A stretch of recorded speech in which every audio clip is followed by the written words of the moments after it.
Here we go. Out on ground cow. Alright, welcome to Right On with Jon Crane, and it is a rainy day here in the Northwest. We've had some storms coming through, and so you might hear a little bit of the rain tapping on the roof there while I'm doing this video. So anyhow, the build that I got going today in the shop is a rack for these collets.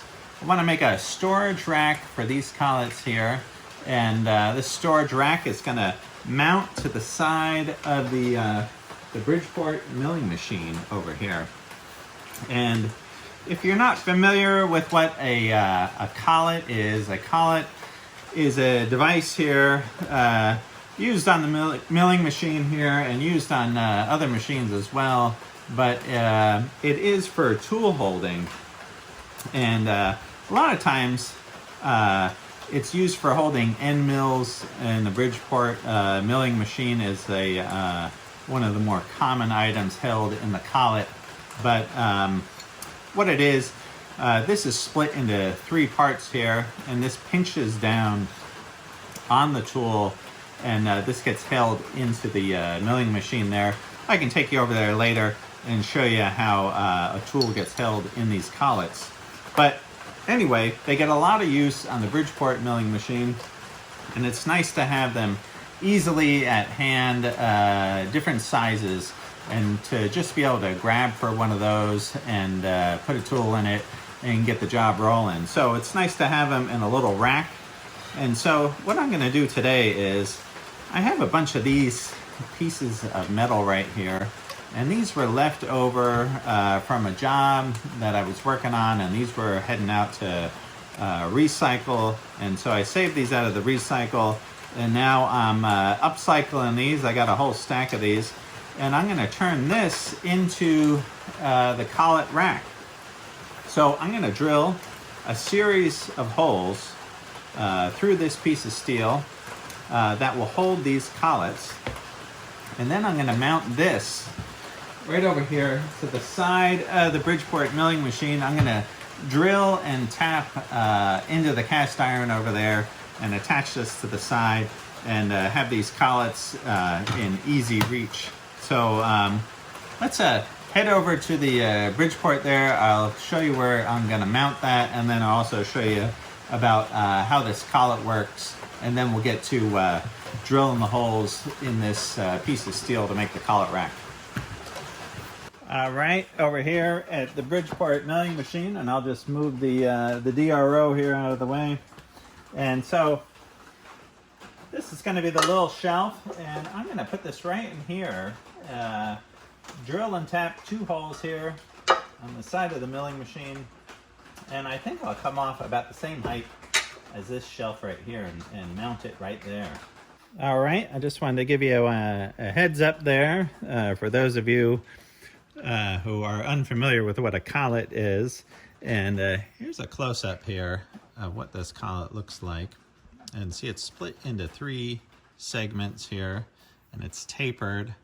And this gets inserted up into this quill right here, and holds the different types of bits on the milling machine. So here's an end mill, 3/8 end mill, and that would get inserted into this. And then as this gets drawn up into the machine there, into the quill, it tightens down on this and clamps the tooling in the collet. And I'll back up here.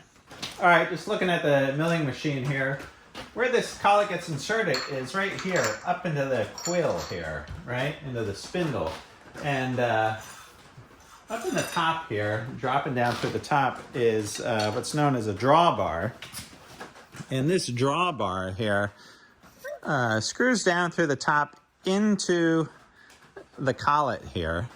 And so when you insert this collet up into the quill here, this drawbar screws into the top of the collet there, and then you insert your tooling into here, and then you tighten this drawbar up at the top, and that pulls that collet up and then tightens around the tool bit there.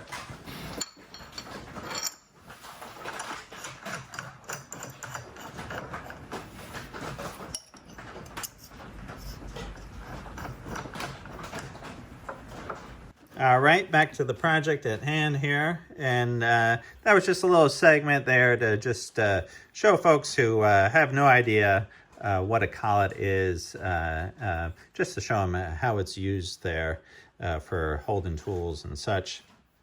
I know there's a lot of people who already know what a collet's used for. So anyway, back to the project here. Here's the piece of steel I'm going to use, right? And this piece is 4.5 inches by 11 inches right here. And so I'm going to drill a series of holes in there to hold those collets. And here's a drawing that I got right here to show how the layout's going to go on there. And so what I'm going to do is I'm going to use an 1.1 inch cutter to cut these holes to hold the collets. And the cutter I'm going to use is called an annular cutter. And this is used pretty often on mag drills, magnetic drills, to drill through steel. And they're great little cutters. And what I'm going to do is I'm going to hold this actually in a collet here. It goes into a 3/4 inch collet, and hold this on the Bridgeport milling machine and use this 1.1 inch cutter to cut all these holes. So 1.1 inch there, if we look on the calipers there, if we open up to 1.1 inch and tighten that down, that's going to hold that collet just like that. So that much will be sticking out the top of the hole, and I think that's going to turn out pretty nice. So each hole here gets it will be 1.1 inch, and these holes here, as I got them laid out from center to center, are 1 9/16 inches apart, and then up and down here they're 1 15/16 inches apart. So going across here, just to make this piece of metal work, because I already have these pieces of metal ready to use, that turns out to be that I get 5/16 in between each collet there as we go across, and a little wider span, 11/16 as we go across here. And I think that'll be nice for labeling the sizes on there. I can use the label maker there, and I can make little labels to show the size of each collet and stick them down on there. So I'm going to go over to the Bridgeport Mill. I'm going to set this up in the vise there, and I'm going to start calculating and showing how I'm going to drill this out. Now here I got all my numbers already put down here for how far I got to move the digital readout over for each hole. So this would be quite an easy layout to do on the Bridgeport there with the digital readout. And this will actually go pretty quick cutting it on there. So let's head over to the Bridgeport Mill there, and we'll get cutting these holes. All right, over at the Bridgeport here, and what I got in the vise is just a couple parallel blocks in there. And I'm going to put this piece, I'm going to drill this from the bottom. So I'm going to put this right into the vise just like this. Tighten it down. All right, I'm going to come in with this edge finder now, and boy, the rain's, it's really coming down right now. But anyway, we'll find the edge here with this edge finder.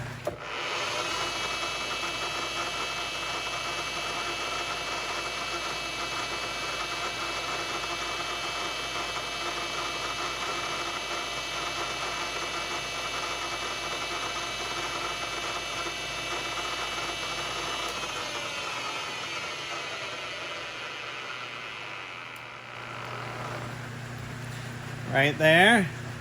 And then I'll come over to the DRO here, and we'll zero out the x-axis there. And then what I'm going to do is, this is a 200 thousandths edge finder, so I'm going to split the difference of that, and I'm going to come over 100 thousandths. Oh, got past it there.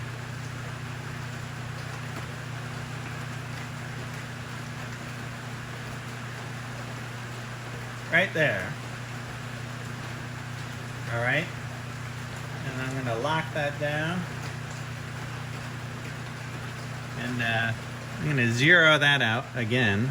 All right, so there's 0. We're right on the edge. And now I'm going to come in and I'm going to find the other edge here. All right, turn it on.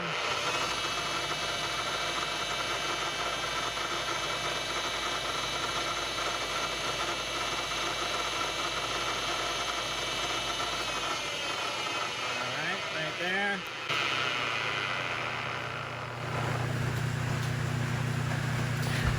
Same thing, come over to the DRO here.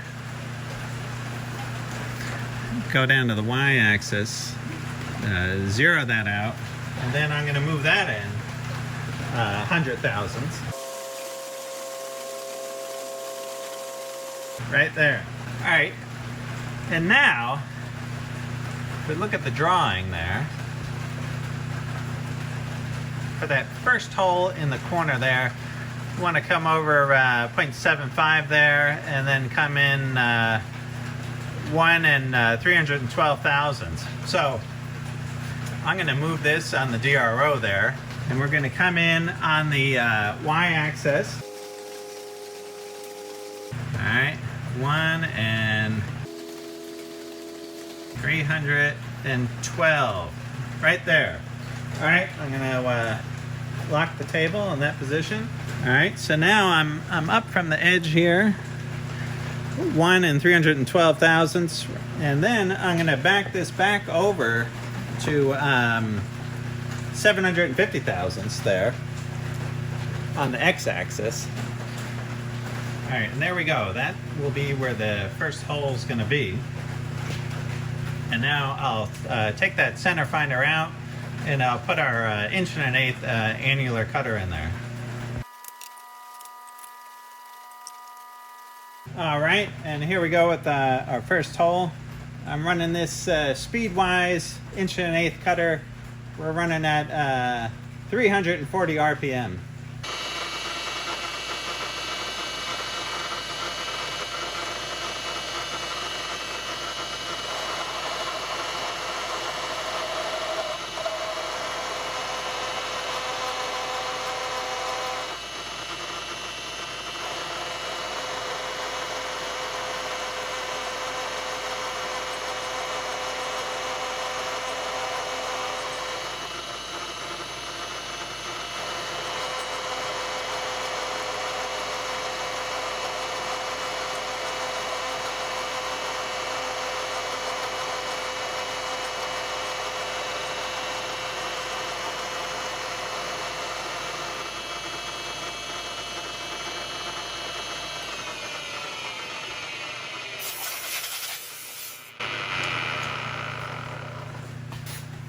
All right, now I'm going to move it over to 2 and 312 thousandths will be the next spot. All right, we're ready for the next hole.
Here's the Keith Fenner T-slot scraper there in action.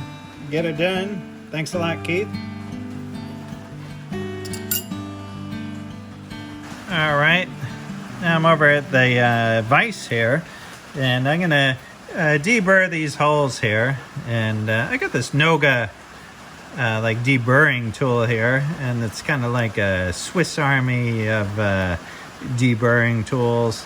It's got a lot of different, it's got a little scraper in here. It's got two different, carbide deburring tools right here. And it's been okay.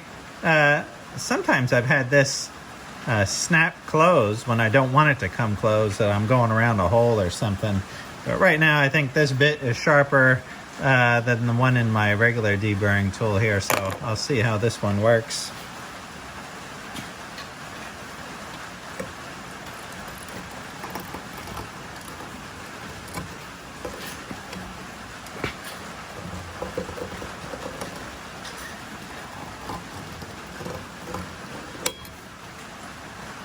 Yeah, see, just like that, as I'm going around, it releases.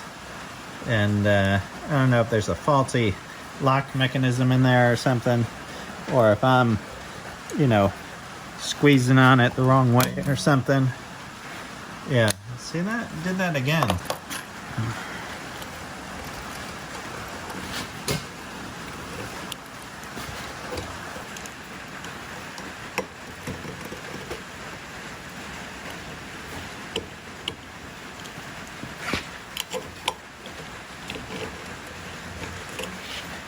All right, now I just got to put a couple holes in here. Clearance hole. I'm going with a 9/32 for clearance for 1/4-20.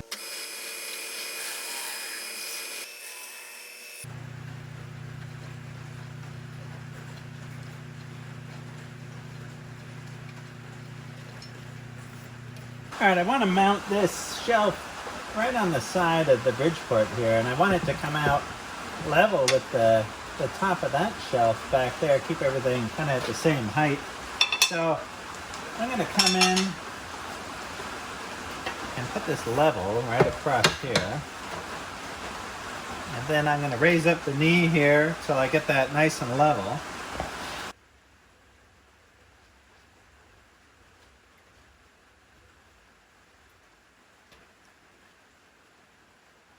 Alright, now this being a magnetic level, I can stick this right under here.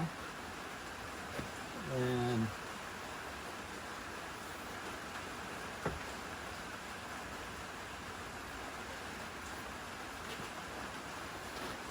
I think that I'm liking that right there. That looks pretty good.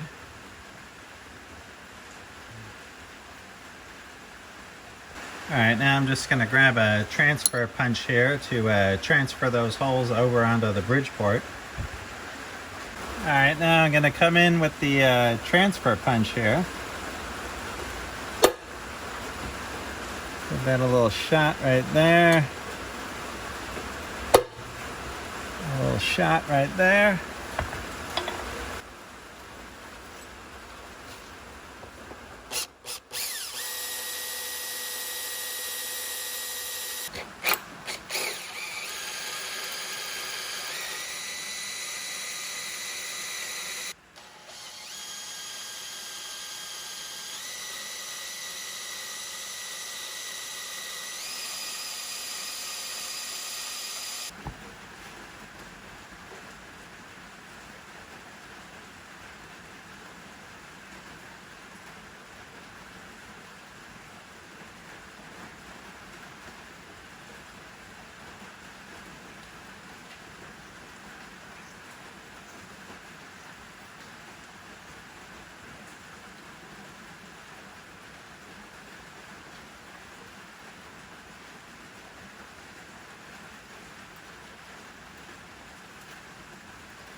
Alright, I'm going to install this plate here with some 1/4-20 socket head screws there.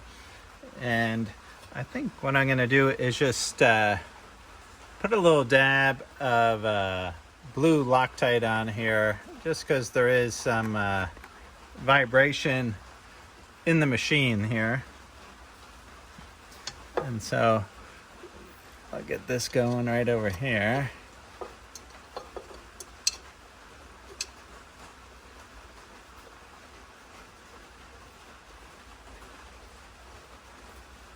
Got way more Loctite than I need on that one.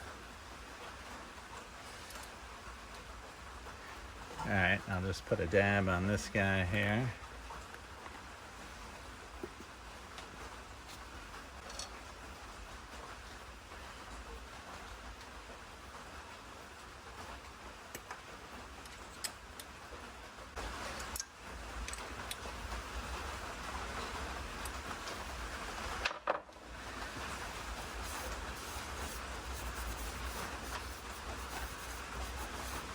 All right, that looks pretty good.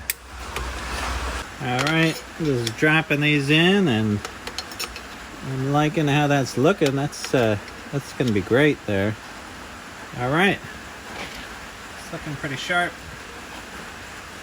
And then down below, I made another one here that I attached to the side, and that's just for holding some chucks and other various things there. So I just put 4 holes in that one. But yeah, I'm really happy with getting this all organized here. And now I can just, quickly grab a collet here, put it up in the mill. All right, cool. So yeah, I hope you guys like this video of doing the collet rack build. And yeah, I think it's just great to get tools organized in the shop as much as possible, and just makes things a lot easier, a lot less stress, and just put things at ease in your shop. I've made a few of these here, and I'll be putting them up different places for different tools. And then in an upcoming video, I'm going to be working on a rack for some Morse taper drill bits that I got. I got a bunch of these Morse taper drill bits from number 1 Morse taper up to number 4, like this guy here. And so I'm going to be making a rack that goes along the back wall of the shop here behind the Bridgeport. I'm going to be making out of this 1.5" square tube here. And these are going to insert into the square tube. And I'll be able to have the drill bits on the back wall and just have quick access to that. So that's an upcoming video that I'll be doing. Stay tuned for that. And say if you guys like this video and you like this content and hanging out here in the shop, maybe give a thumbs up and like the video, and leave a comment. Tell me what you're thinking there. Maybe you made a collet rack in your shop or something like that. But yeah, I hope you guys are doing great, and I'll talk to you soon.